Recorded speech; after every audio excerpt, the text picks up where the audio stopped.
gente, né?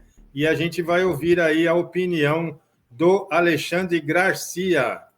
A palavra final com Alexandre Garcia, direto de Brasília. Olá, amigos da Oeste. Primeiro assunto, lei de anistia. Coisa estranha, o ministro Toffoli, que é um juiz do Supremo, é relator de um pedido de 2014 do PSOL para o Supremo declarar que é inaplicável a lei de anistia, 2014. Então, ele quer criar um debate sobre a lei de anistia de 1979. Eu acompanhei isso, lá no Palácio do Planalto. Eu lembro que Golbery certa vez me disse, o ministro Golbery, rindo, né?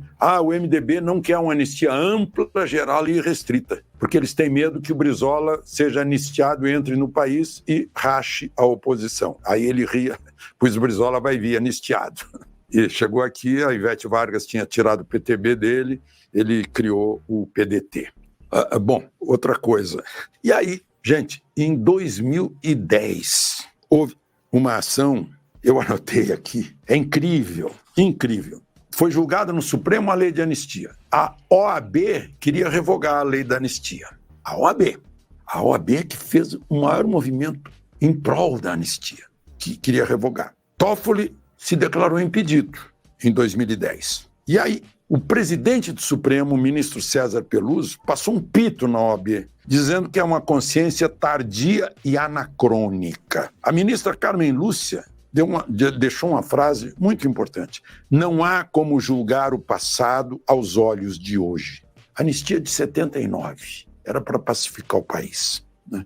Votaram contra esse pedido da OAB, mantendo a lei da anistia, Carmen Lúcia, Peluso, Gilmar Mendes, Ellen Grace, Marco Aurélio, Celso de Mello, o decano, e votaram contra Lewandowski e Aires Brito. Gente, a lei de anistia está fazendo 45 anos. Lá fazia 30 anos. Né? Olhem só o absurdo, porque vai prejudicar exatamente aqueles que eram os guerrilheiros, terroristas, sequestradores, assaltantes de banco, que eram jovens e que hoje estão aí com 80 anos no máximo. Se é para pegar o pessoal da chamada repressão, eles já estão com 90, 95 anos, se é que estão vivos.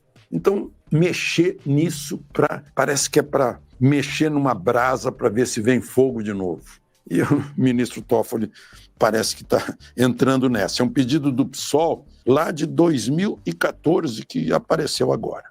Bom, está todo mundo aí preocupado com um rompimento de relações entre Israel e o Brasil, né? Porque o presidente do Lula, que defende o Hamas, defende os palestinos, é contra Israel, chamou Israel de genocida, comparou Israel com Hitler, a Alemanha de Hitler, o Holocausto, e o Benjamin Netanyahu, que é o líder de Israel, disse que ele passou a linha vermelha, foi além, que são palavras vergonhosas e graves. Banalizou o Holocausto e o direito de Israel de se defender. Irônico, porque quem propiciou a criação de Israel foi um brasileiro, Oswaldo Aranha, presidindo a Assembleia da ONU.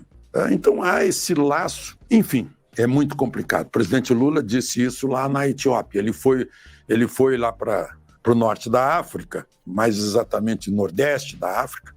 Antes de ir, ele plantou uma oliveira na Embaixada da Palestina no Brasil, na representação da Palestina, e depois perguntou para o embaixador quando a oliveira vai dar uva. O embaixador falou em 8 anos, eu diria infinito, né? Mas aí ele foi recebido, ele e a primeira-dama Janja foram recebidos no aeroporto do Cairo pelo ministro do Turismo. E ele passou o dia todo, um dia inteiro fazendo turismo. E depois, no outro dia, teve um encontro rápido com o general Sisi, que estava mais preocupado em receber o Erdogan da Turquia. Aí ele foi lá para a reunião dos países árabes lá em Addis Abeba. Mas ele defendeu também Putin, porque apareceu morto esse opositor na prisão com hematomas e estava todo mundo já culpando o regime de Putin, e Lula fez uma declaração dizendo: por que essa pressa em acusar alguém? Depois descobrem que não foi e vão ter que pedir desculpas. Ele é um grande defensor de Cuba também. Tem cubano lá lutando do lado do Putin. Wall Street Journal, que eu vi agora desse fim de semana, diz que são de 400 a 3 mil cubanos, porque eles estão ganhando $2.000 por mês. Lá em Cuba eles ganham $20 por mês. A mãe de um deles que morreu, foi morto por um drone ucraniano, a mãe do Raibel Palacio, disse que os cubanos vão todos para a morte. E não são só cubanos. Cubanos são o maior contingente de mercenários. É gente da República Centro-Africana, da Sérvia, do Nepal e da Síria, porque eles recebem cidadania também. Agora, os Estados Unidos estão com 500 mil cubanos que fugiram dessa maravilha de democracia relativa que Lula elogia Maduro também, né? Maduro agora expulsou. O pessoal está saindo de lá. Os observadores do secretariado, do Alto Secretariado de Direitos Humanos, que é presidido pela Michelle Bachelet, a ex-presidente do Chile.